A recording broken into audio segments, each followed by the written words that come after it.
AP రాజధానిగా అమరావతికి చట్టబద్ధత కల్పిస్తూ విభజన చట్టంలో చేర్చాలని సీఎం చంద్రబాబు కేంద్ర హోంమంత్రి అమిత్ షాను కోరారు. అమరావతికి పార్లమెంటు ద్వారా చట్టబద్ధత కల్పించడం వల్ల రాష్ట్రంలో మరింత వేగంగా అభివృద్ధి జరుగుతుందన్నారు. వచ్చే పార్లమెంటు సమావేశాల్లో బిల్లు ప్రవేశపెట్టి ఆమోదించాలని కోరారు. ఢిల్లీ వెళ్లిన సీఎం చంద్రబాబు అమిత్ షాతో భేటీ అయ్యారు. కొత్తగా తీసుకువచ్చిన గ్రామీణ ఉపాధి హామీ పథకం కింద చేపట్టే పనులకు కేంద్ర రాష్ట్ర ప్రభుత్వాలు 60-40 నిష్పత్తిలో వాటా సమకూర్చాల్సి ఉందన్నారు. దీనిలో ఏపీకి ప్రత్యామ్నాయ వెసులుబాట్లు కల్పించాలని కోరారు.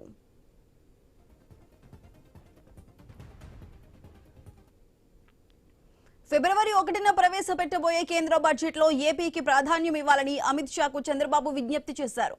రాష్ట్ర ఆర్థిక పరిస్థితులను వివరించారు. తగిన సహకారం అందించాలని కోరారు. 2 కొత్త జిల్లాల ఏర్పాటు, రెవెన్యూ డివిజన్లలో చేసిన మార్పు చేర్పులను అమిత్ షాకి వివరించారు. రంపచోడవరం కేంద్రంగా పోలవరం జిల్లా ఏర్పాటు చేస్తామన్నారు. మావోయిస్టుల ప్రభావితమైన ఆ ప్రాంత అభివృద్ధికి తగిన నిధులు ఇవ్వాలన్నారు.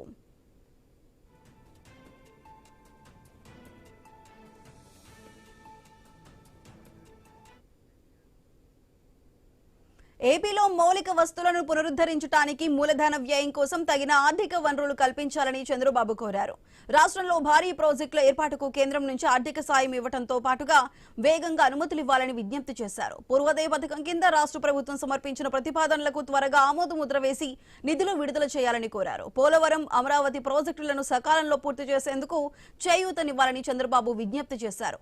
పోలవరం ప్రాజెక్టు పనుల పురోగతి గురించి వివరించారు. విశాఖపట్నం పెట్టుబడుల సదస్సులో కుదుర్చుకున్న ఒప్పందాలకు అనుగుణంగా పరిశ్రమల ఏర్పాటుకు తీసుకుంటున్న చర్యలను అమిత్ షాకు చంద్రబాబు వివరించారు.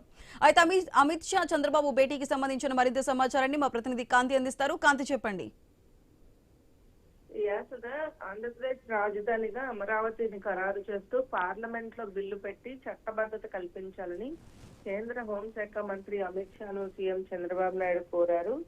నిన్న పోలవరం పర్యటన ముగించుకున్నటువంటి సీఎం చంద్రబాబు నాయుడు డైరెక్ట్ గా ఢిల్లీ వెళ్లారు. అక్కడి నుంచి కేంద్ర హోంమంత్రితో భేటీలో రాష్ట్ర అభివృద్ధికి సంబంధించినటువంటి అలాగే వివిధ అభివృద్ధి సంక్షేమ కార్యక్రమాల అమలు పైన కూడా వీరిద్దరి మధ్య చర్చ జరిగినట్లుగా తెలుస్తా ఉంది. ఇక అమరావతికి ఆంధ్రప్రదేశ్ రాజధానిగా చట్టబద్ధత కల్పిస్తూ పార్లమెంట్ లో బిల్లు ప్రవేశపెట్టాలని సీఎం చంద్రబాబు నాయుడు అమిత్ షాను కోరారు. అయితే రాష్ట్రంలో దాని వల్ల మరింత అభివృద్ధి జరగడంతో పాటు రాష్ట్ర ప్రజల ఆశ నెరవేర్చినట్లు అవుతుందని కూడా తెలియజేశారు. అయితే ఇటీవల ఉపాధి హామీ పథకం స్థానంలో తెచ్చినటువంటి జీ పథకంలో కొన్ని అంశాల నుంచి రాష్ట్రానికి వెసులుబాటు కల్పించాలని కూడా ముఖ్యమంత్రి కోరినట్లుగా తెలుస్తోంది. ఇక కేంద్ర రాష్ట్ర ప్రభుత్వాల నిధుల వాటాలు 60-40 నిష్పత్తికి మార్చడం పైతో ఆర్థిక ఇబ్బంది పడుతున్న ఏపీపై ప్రతికూల ప్రభావం చూపుతుందని కూడా అమిత్ షాకు సీఎం వివరించారు. రాష్ట్ర ఆర్థిక పరిస్థితిని దృష్టిలో పెట్టుకుని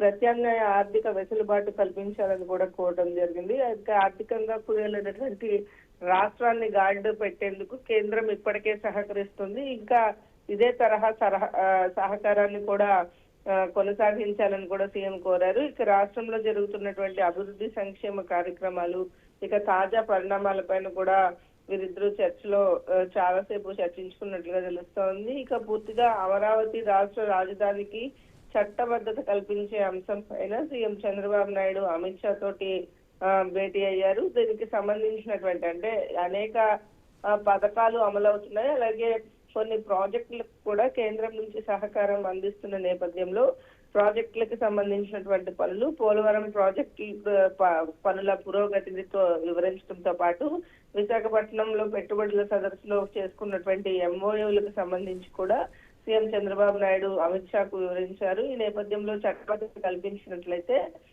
ఏదైతే నెక్స్ట్ బడ్జెట్ ప్రవేశపెడతారో దాంట్లో ఏపీకి కూడా ప్రాధాన్యత ఇవ్వాలని కూడా సీఎం చంద్రబాబు నాయుడు అమిత్ షాను కోరారు. Right Kanti, thank you.